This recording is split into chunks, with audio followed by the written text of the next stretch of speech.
permintaan utama dan pertama adalah ihdinas siratal mustaqim. Ya Allah, beri kami hidayah. Berarti hidayah yang utamanya diminta dalam ayat ini apa Ibu? Hidayah level mana?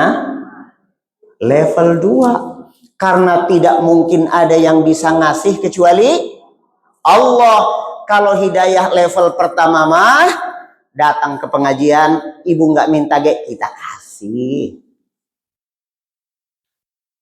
Scroll YouTube, wih bagus, ada ceramahnya Pak Ustadz nih, nggak apa-apa 30 menit fokus. Mertua lewat aja, suami lewat aja, fokus, dapat.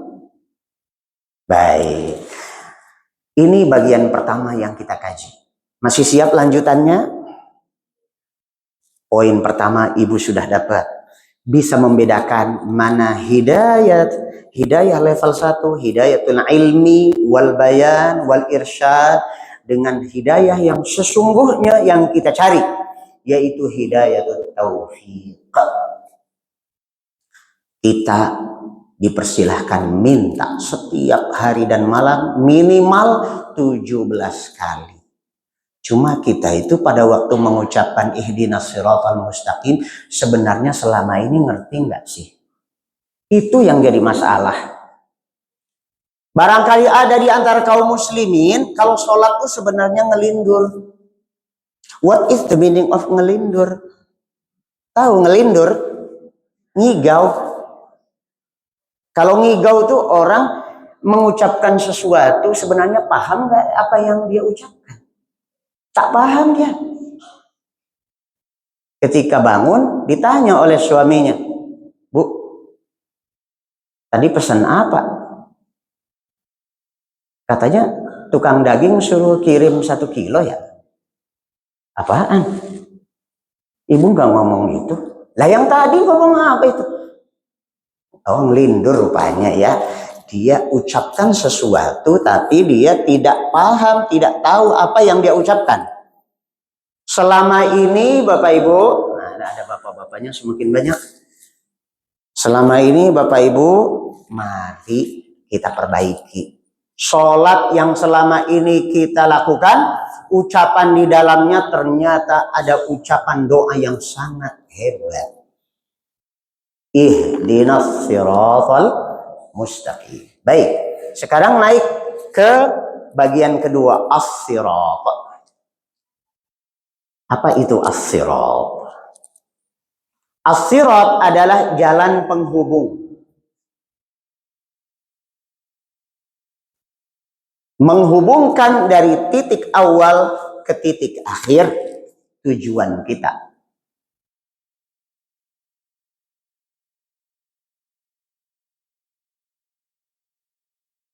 Kata as-sirat ini menunjukkan bahwasanya hidayah yang kita minta itu harus menjadi pelita, penerang jalan yang sedang kita jalani.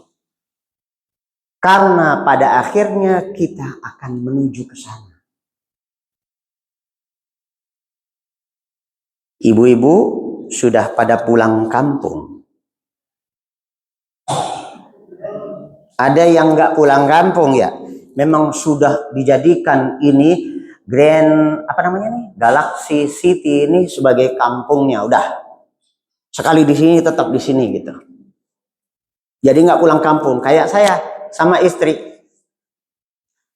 Udah, pesantren itu kampung kita. Kita nggak pulang kampung. Kalau yang pulang kampung tuh Bu, biasanya itu keren-kerenan. Kalau di kampung istri saya tuh di Batu Sangkar, di mana? Apa tuh? Nah, Lintau namanya, Lintau di wilayah Sumatera Barat sana. Itu banyak tetangga-tetangga itu kalau datang pulang kampung itu keren-keren. Yang ceweknya begitu buka, toko emas jalan-jalan. Ya, mulai dari jarinya sampai pergelangannya. Apalagi yang keren, bawa mobilnya. Sampai ada lagunya itu, lagu Minang gitu yang sedih kali itu. Apa tuh? Katanya mobilnya merah gitu. Senangnya itu. Allahu Akbar. Intinya itu orang kalau pulang kampung pengennya nampak wah, nampak keren. Bu, Pak, sebenarnya pulang kampung tuh yang sesungguhnya nanti ketemu Allah. Kalau ketemu Allah kira-kira kita keren apa enggak? Ayo, pikirkan pulang kampung yang sesungguhnya. Kata Allah Subhanahu wa taala, "Inna ila rabbika rujaa." Hafal ayat ini? Inna ila rabbika rujaa. Terusannya, ara'aital ladzi yanha 'abdan idza shalla. Ara'aita in kana 'alal huda aw amara bit taqwa. Itu ya. Inna ila rabbika ruj'a. Sesungguhnya kepada Rabbmu lah pulang kampung yang sesungguhnya. Nah, jadi evaluasi buat kita. Kalau pulang kampung kemarin ke kampung keren, wah, mobilnya bagus, perhiasannya banyak, bisa bawa banyak oleh-oleh, nanti pulang kampung ketemu Allah, gimana bekalnya? Bekalnya apa? Jadi evaluasi ya buat kita. Apalagi kita ini kayaknya rata-rata, kalau saya perhatikan nih rata-rata umuran over 50, yang 50 tahunan ke atas. Ya, kecuali istri saya kali. Bu, kalau sudah umuran segini nih, rasanya kubur semakin dekat. Jalan kita ke sana harus jelas, terang. Makanya untuk bisa ke sana kita galakkan terus kajian ilmunya, ibadahnya. Ketemu dengan ilmu agama ini harus intensif supaya jalan hidup kita selalu terang. Ihdina as-sirata. Masuk bagian ketiga. Al-mustaqim. Al-mustaqim adalah sifat dari as-sirat, jalan yang lurus. Tentang definisi jalan yang lurus, saya ingin hadirkan nanti kalau kita ketemu lagi. Jalan lurus itu apa? Tapi saya sekarang fokusnya adalah ingin menyambungkan antara kata mustaqim dengan hidayah. Ibu-ibu, kata mustaqim itu kata dasarnya istiqomah. Ya, sekarang kita baru bahas istiqomah. Istiqomah itu bahasa Arab, bukan nama seorang ibu dari Bekasi, namanya Siti Istiqomah.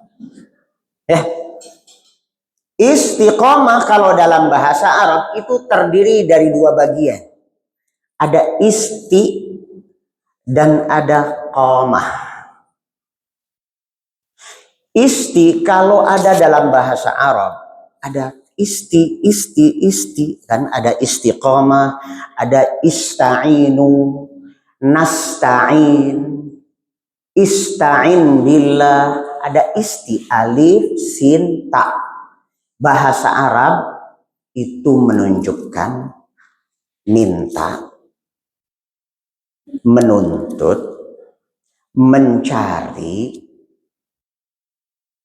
dan effort, usaha keras.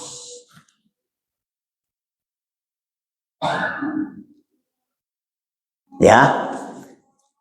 Apa indikator kata isti, alif sinta ini? Meminta, mencari, menuntut, effort. Allah Subhanahu wa ta'ala menyebut hidayah ini dikaitkan dengan istiqomah. Nggak bisa dapat hidayah kalau nggak minta, nggak nyari, nggak bertanya, tidak bertanya, apa lagi? Nggak berusaha. Kalau tidak berusaha, nggak dapat. Nunggu aja begitu, semoga aja kita dapat hidayah. Enggak. Harus effort. Oke. Kemudian kata qomah. Qomah itu makna dasarnya adalah kelurusan, konsistensi, continuously.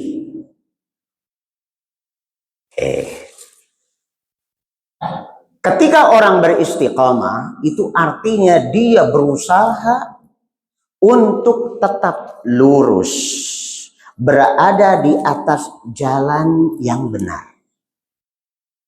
Ini sudah masuk kesimpulan. Jadi ihdinas siratal mustaqim adalah sebuah permohonan kepada Allah. Sebuah permohonan kepada Allah agar kita diberi hidayah. Baik level 1 maupun level 2. Untuk selalu lurus. Berada di atas jalan yang lurus. Titik.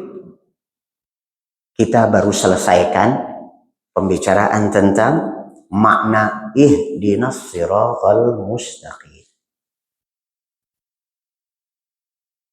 Sekarang kita masuk tahapan terakhir, kiat menggapai istiqomah setelah Ramadan. Kalau kita sudah paham ayat yang tadi, maka hakikatnya bisa beristiqomah itu harus melalui 3 tahapan. Yang pertama adalah ilmu yang sahih. Ilmu yang sahih. Kedua, gaul yang soleh.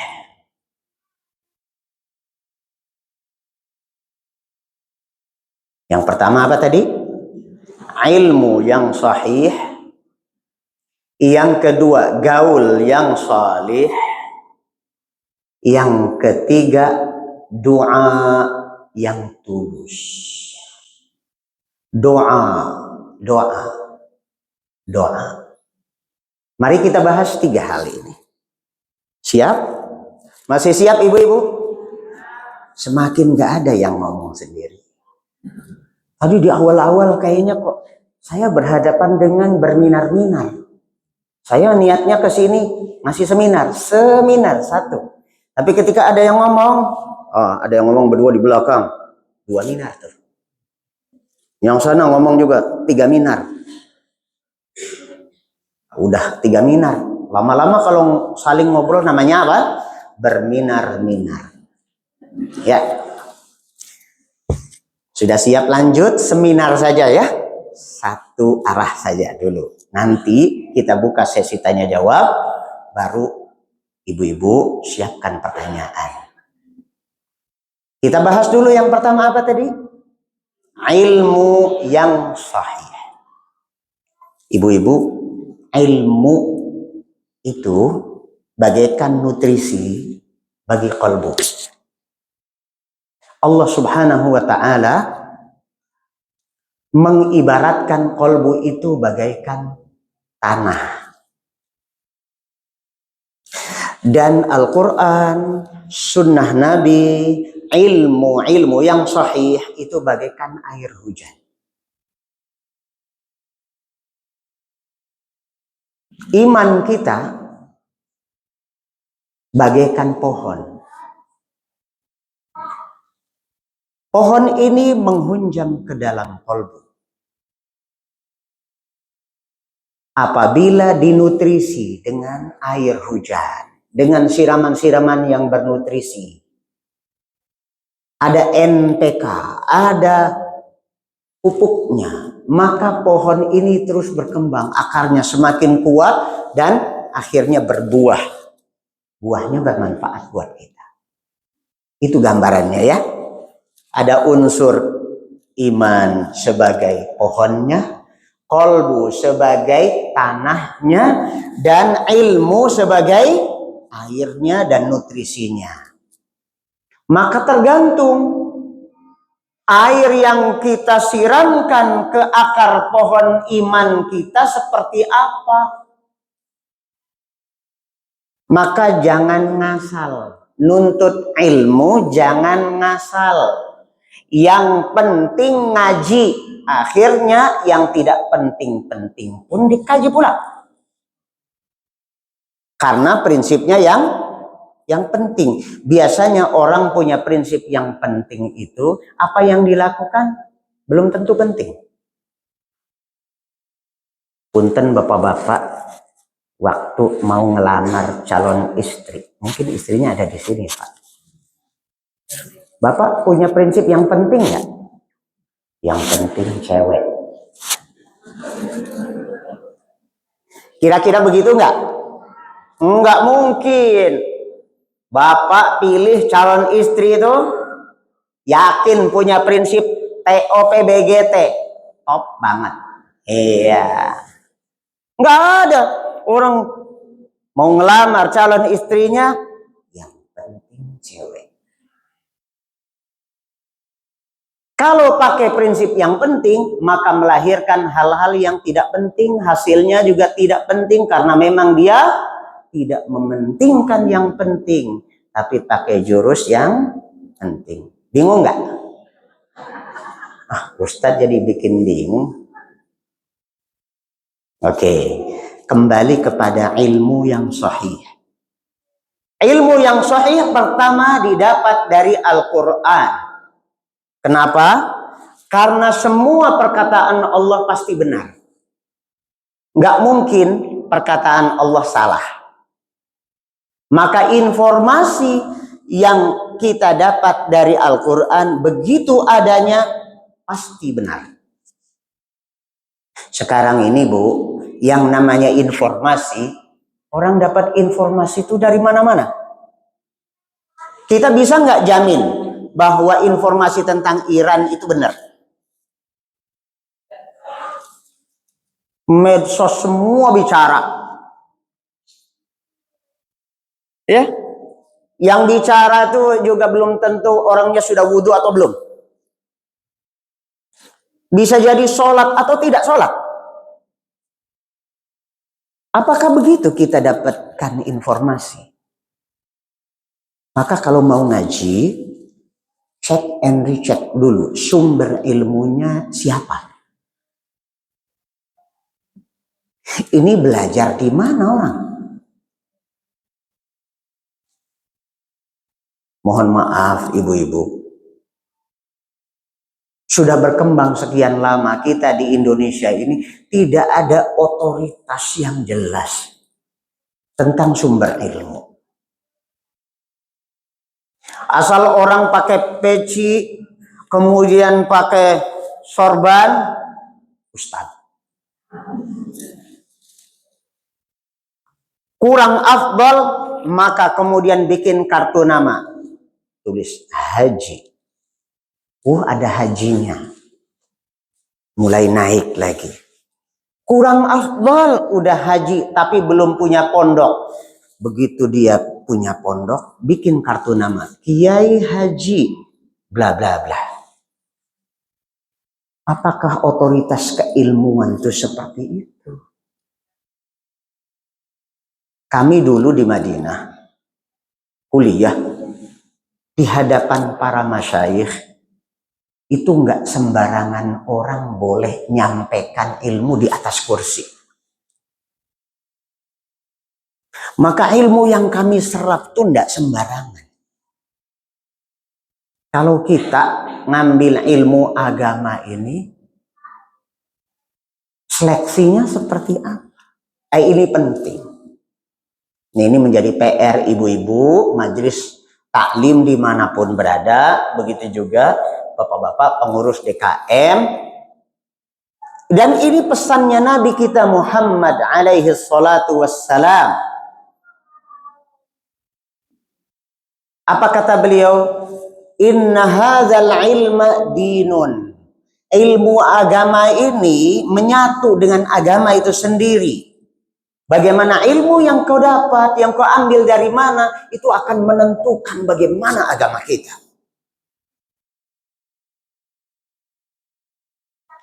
Begitu pula masalah gaul. Nanti kita bicara gaul yang soleh.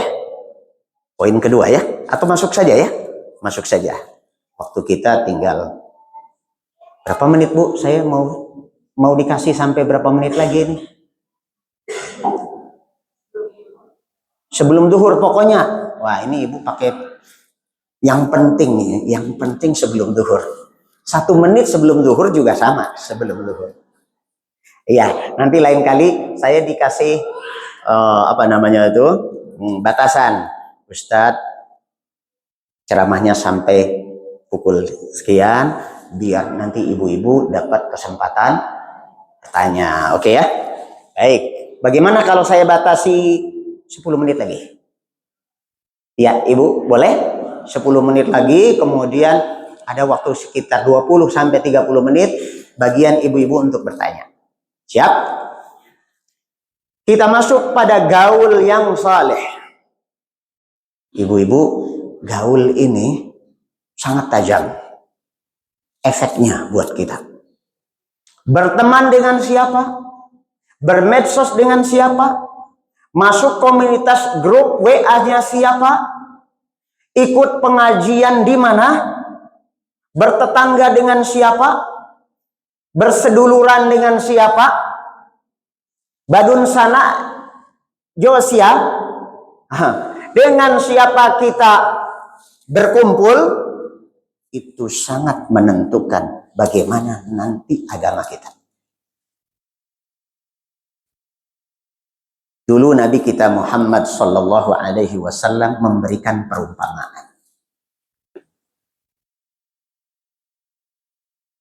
Perumpamaan gaul yang soleh dengan gaul yang salah. Jadi gaul soleh lawannya apa, Bu? Gaul salah. Gaul soleh versus gaul salah. Perumpamaan gaul soleh dan gaul salah itu bagaikan bergaul dengan atau berdekatan dengan penjual minyak wangi atau berdekatan dengan pandai besi. Zaman kita mah pandai besi, sekarang mah tukang las, bengkel yang tiap hari belepotan gitu. Kalau kita berdekatannya dengan penjual minyak wangi, setidaknya kita dipersilahkan untuk tes. Coba Pak, coba. Yang ini apa namanya? 1000 bunga. Wah, tes. Wangi nggak? Ah, Ibu bohong. Emang nyium dari situ? Ya, 1000 bunga. Apalagi ini nih malaikat subuh. Wah, namanya malaikat subuh. Coba yang ini. Yang tadi di sini, kemudian di sini, kemudian sana sini, pulang-pulang Bapak di hadapan istrinya. Wih, keren kali Bapak ini. Pulang-pulang wangi kali ini. Dari mana Pak? Gaulnya dengan penjual minyak wangi, walaupun kagak jadi beli. Tapi begitu nongkrongnya itu di tengah-tengah bengkel, dari pagi sampai jam 9, ngopi bareng di situ. Itu orang bengkel ngerokok. Aroma rokoknya mampir di kaos kita. Ya, ada majelis namanya majelis ngorok. Ngopi plus rokok. Kalau gaulnya dengan orang-orang yang ngerokok, itu minimal baunya bau rokok. Maksimalnya kena kanker. Tahu kan ada perokok pasif? Ada perokok pasif, sebenarnya dia nggak ngerokok, tapi dia ikut kena, menghirup. Itu perumpamaan gaul. Maka kalau sering bergaulnya dengan orang-orang yang perkataannya buruk, kebiasaan berkata jorok, kebiasaan menggibah, kebiasaan ngerumpi yang kemudian menjurus kepada ghibah, adu domba, ya seperti itu nanti efeknya berat. Makanya kalau ada majelis ghibah, sebaiknya minta izin. Maaf, saya ke belakang dulu ya. Kudus ke belakang, agak lamain. Balik lagi, kira-kira judulnya udah berubah belum?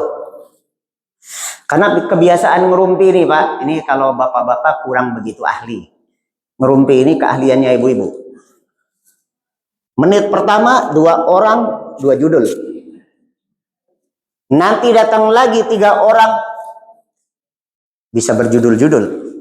Judulnya udah pada habis. Yang dibicarakan bisa suaminya masing-masing. Bener gak? Kayaknya enggak di sini mah ya, orang-orang baik. Jadi tergantung gaul kita dengan siapa. Yang paling tajam sekarang itu adalah gaul di medsos. Jangankan ibu-ibu, bapak-bapak, saya yang masuk-masukin nomor saya ke dalam grupnya itu macem-macem. Mulai dari kelas kepala-kepala lembaga, para pejabat, karena saya ngisi kajian di PPATK, di KPK, BPK, yang ngeri-ngeri gitu dah, ya. Ada di Trans TV, ada di mana. Nah, kan para pimpinannya ini kan punya nomor juga, kita punya konteks. Dimasuk-masukkan. Ada para ustadz, ada grupnya sendiri, ada jamaah pengajian, ada grupnya sendiri. Termasuk orang yang senangnya debat melulu. Ada orang NU, ada orang Syiah, ada orang Salafi, gitu kan. Saya dimasuk-masukkan nomornya.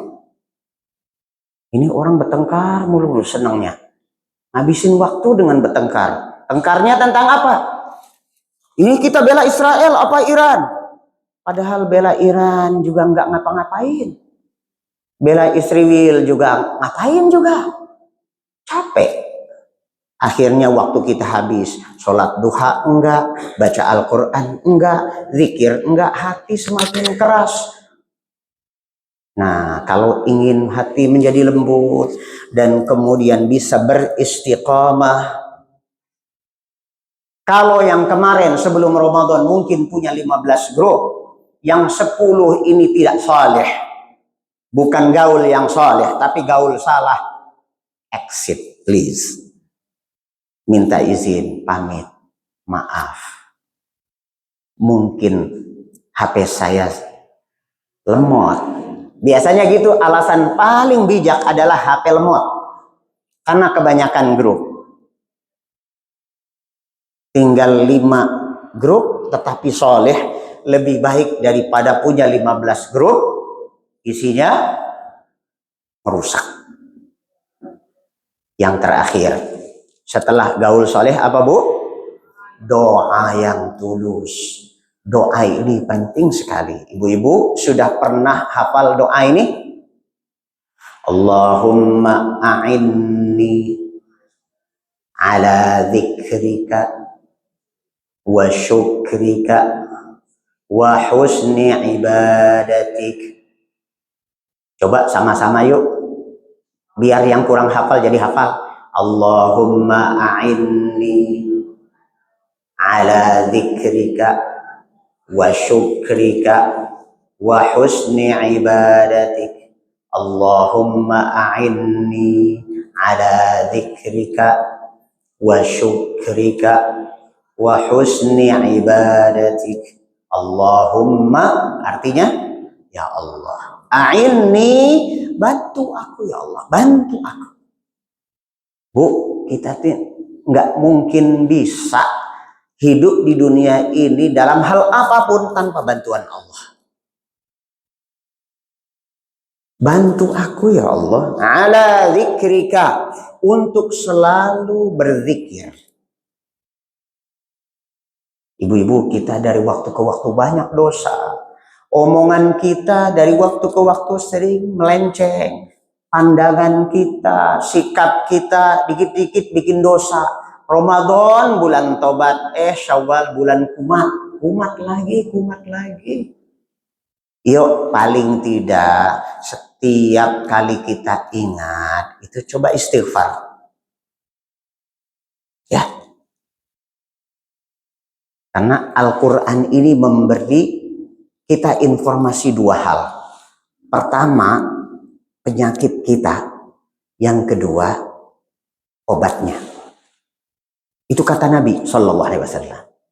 Sesungguhnya Al-Quran ini memberikan informasi kepada kita dua hal.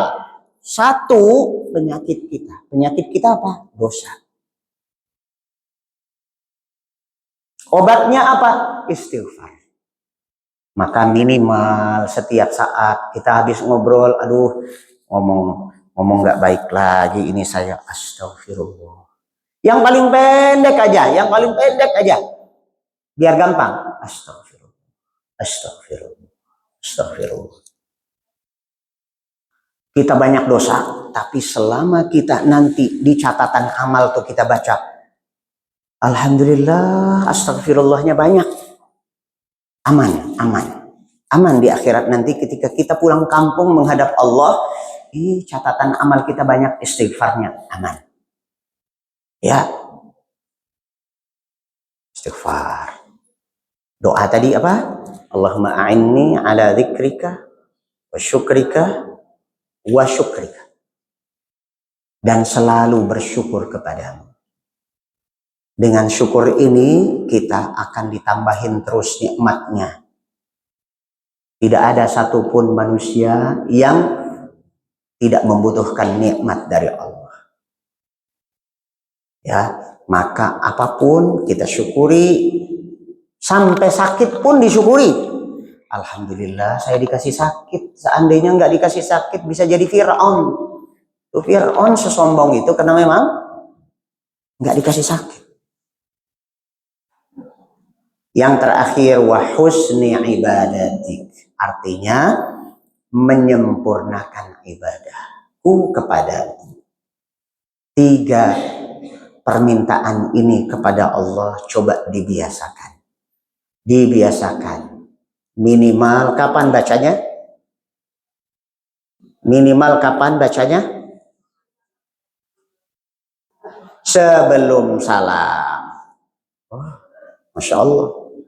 Kalau 17 rakaat salamnya itu 5, berarti setiap hari muslim minimalis minta kepada Allah 5 kali. Tapi ibu-ibu kan bukan muslim minimalis ya. Salat duhanya ada, salat tahajudnya ada, salat rawatib, sunnah rawatibnya ada. Setiap akhir menjelang salam baca. Cukup sampai di sini dulu. Kita beri waktu buat ibu-ibu, bapak-bapak, sekiranya ada pertanyaan tentang hal yang istimewa ini. Ihdinas siratal mustaqim. Silakan. Ibu silakan bertanya. Silakan ibu yang mau bertanya.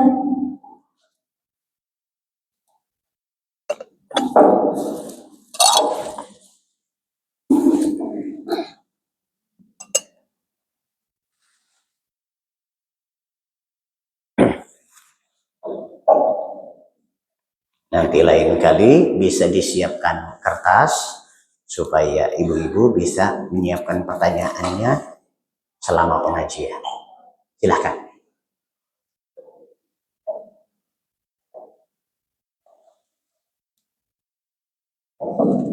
Assalamualaikum warahmatullahi wabarakatuh. Waalaikumsalam warahmatullahi wabarakatuh. Bertanya, tadi dikatakan kalau pergaulan yang sangat penting. Kan ada ada satu sekolah. Sekolah itu waktu itu anak saya TK, TK itu dikenal dengan TK Sungai. Kemudian yang diharapkan oleh orang tua murid itu lingkungannya yang masuk pun ya yang sudah mengenal, misalnya yang sudah mengenal syariat. Tapi pada Allah masyarakat ternyata anaknya itu pulang membawa hal-hal yang baru gitu, yang orang tuanya sendiri kita kaget-kaget sehingga ketika itu bertanya pada sekolah bagaimana penyaringan penerimaan murid, kemudian interview perasaan waktu interview, nanti intinya bagaimana tadi kajian yang jadi apa siapa, dan menurut kami itu merupakan satu yang penting dalam memilih pergaulan anak. Dan waktu itu sekolah menceritakan, dan artinya pada saya itu ada sedikit tertambat begini, kalau seandainya coba dilihat, kita dulu juga bukan siapa-siapa. Kalau bukan yang dari Allah, maka kita pun juga bukan siapa-siapa.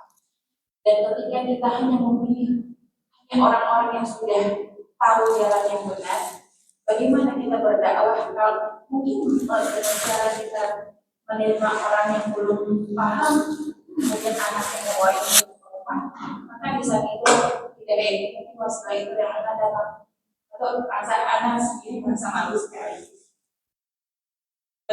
Cuman bingung menempatkan mau berteman dekat dengan siapapun, tapi ada kaidah di mana kita harus memilih-milih teman. Nah itu pelaksanaan seperti apa? Baik, sudah jelas buat saya apa yang Ibu maksud. Ibu bertanya tentang bagaimana cara saya menempatkan anak saya di lembaga pendidikan mana agar tujuan tadi mendapatkan hidayah dan bisa istiqomah di atas jalan yang benar itu tercapai. Sementara kenyataan sekolah dimanapun berada tidak lepas dari kekurangan, yang salah satu kekurangannya adalah adanya orang-orang yang mungkin belum belajar syariah, sehingga yang muncul harapannya tadinya kita berharap memasukkan anak ke sekolah tersebut atau ke pesantren tersebut, anak itu menjadi lebih baik, tapi kok malah muncul warna yang aneh. Begitu Bu maksudnya? Oke, saya sudah konfirmasi dulu. Ibu lihat ini. Maaf. Ini gelas. Ini sebuah lembaga pendidikan. Mau itu sekolah, full day, SDIT, atau pesantren.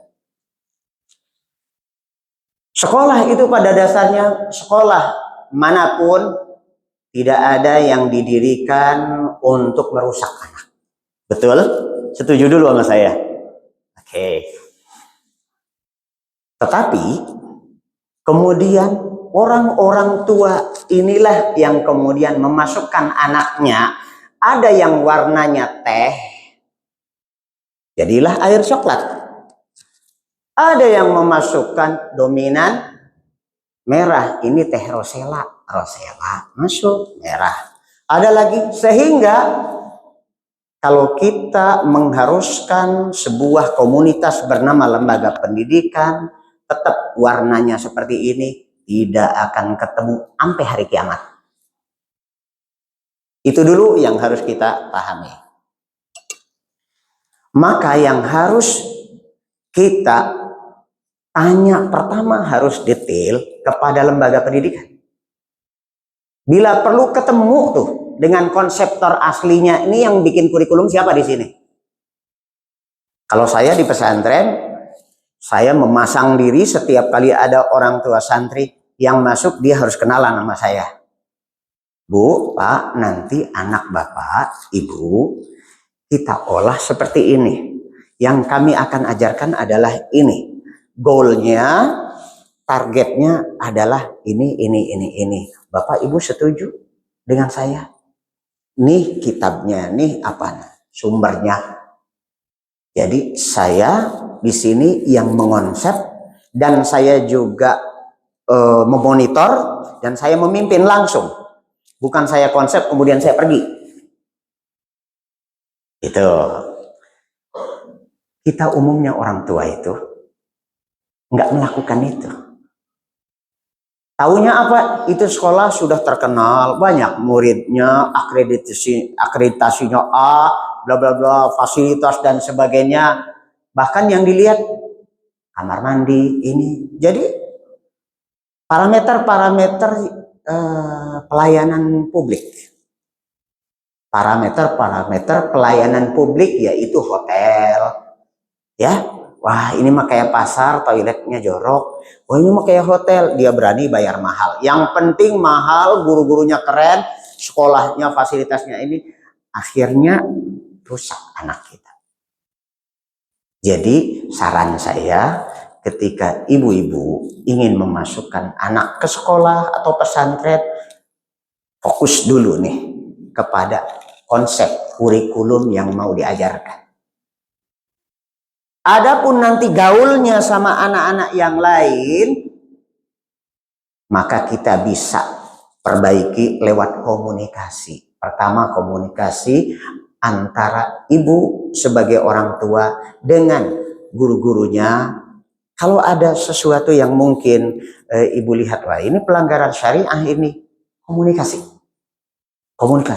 Tapi kalau kita mengharapkan dari A to Z kemudian semuanya bersih, tetap seperti air yang ada di gelas ini, kalla wa alfu kalla, 1000 kali tidak mungkin. Sampai hari kiamat nggak bakal ketemu. Ya, cukup Ibu. Pertanyaan lain, silahkan. Silakan Ibu yang pakai tulisan dikirim juga bisa ke depan. Pertanyaannya. Ibu yang pakai baju merah katanya ya? Bukan. Oh salah. Saya kira ibu yang baju merah. Silakan Bu, Salim. Waalaikumsalam. Ini pertanyaan yang sering ditanyakan tapi saya belum paham juga. Ini menjelang Idul Adha. Ya. Kemudian sering bertanya, bolehkah kita berkorban atas nama orang yang sudah meninggal? Itu saja pertanyaannya, Ustaz. Itu, Masya Allah, pertanyaannya singkat, padat, dan sangat dibutuhkan. Pada saat ini kita menjelang Idul Adha yang sekitar 2 bulanan lagi ya, maka kita perlu persiapan. Pertama, kewajiban berkurban itu diperselisihkan oleh para ulama. Artinya, apakah berkurban itu hukumnya wajib atau sunnah? Jumhurul ulama, mayoritas para ulama madhab, para ulama Islam menyatakan bahwasanya pada dasarnya berkurban itu hukumnya wajib bagi yang mampu.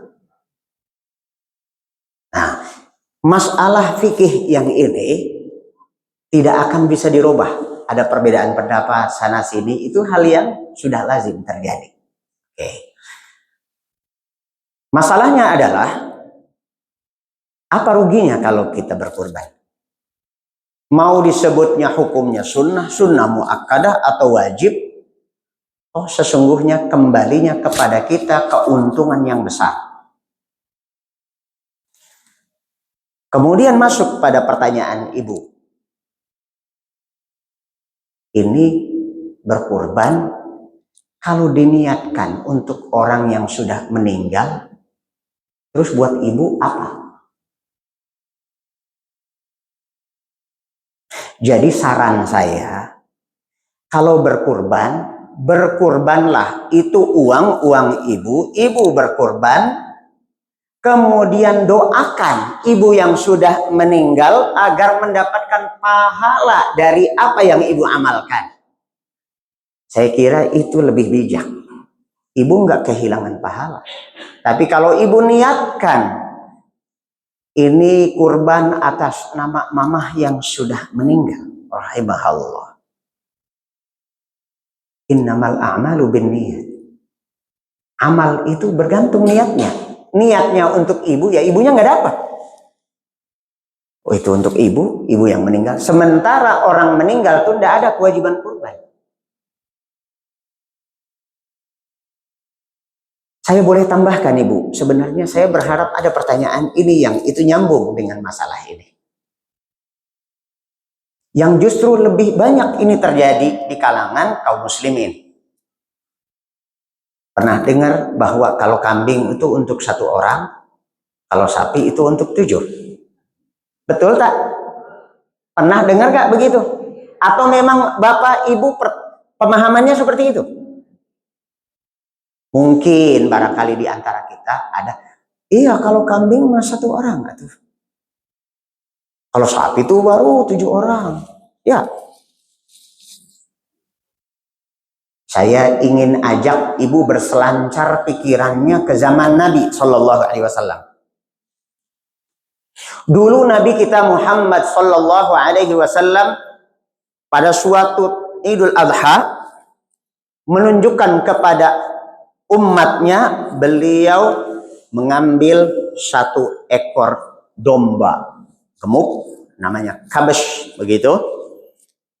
Beliau katakan, dan beliau ketika mau menyembelihnya sendiri, Allahumma ya Allah, hadza kurban ini anni, dariku, wa an ahli baiti, dan dari keluargaku.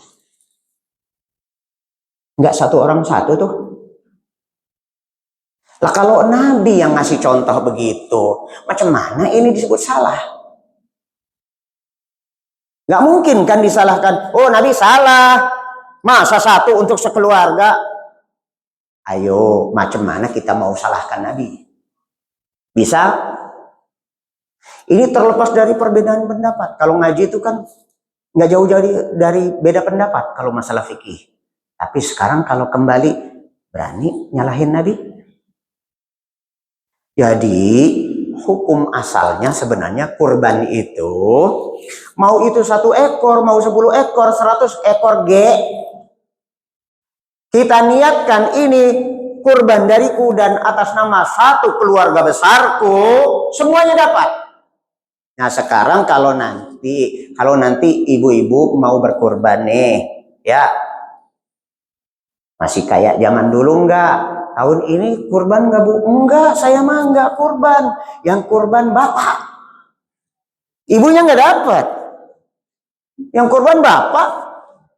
Kan bapak yang kurban. Itu banyak begitu bu. Begitu anak pertamanya sudah dapat gaji pertama, dia diterima kerja.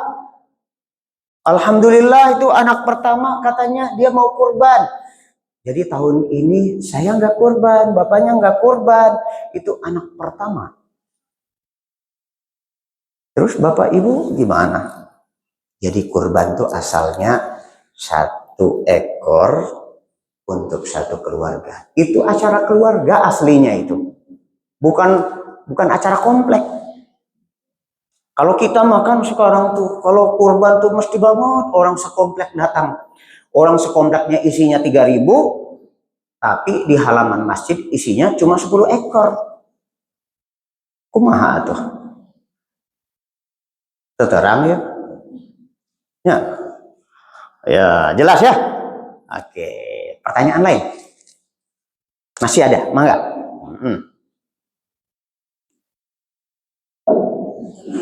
Waalaikumsalam warahmatullahi wabarakatuh. Saya mau bertanya tentang Kurban juga, Masya Allah. Terus? kita mengadakan kurban cross. Saya sendiri tadi saya tinggal di sini harusnya mau bagi buat Bekasi. Ya, itu berarti kurbannya lebih. Ya, kalau punya uang, punya dana, punya potensi yang lebih dari yang seharusnya,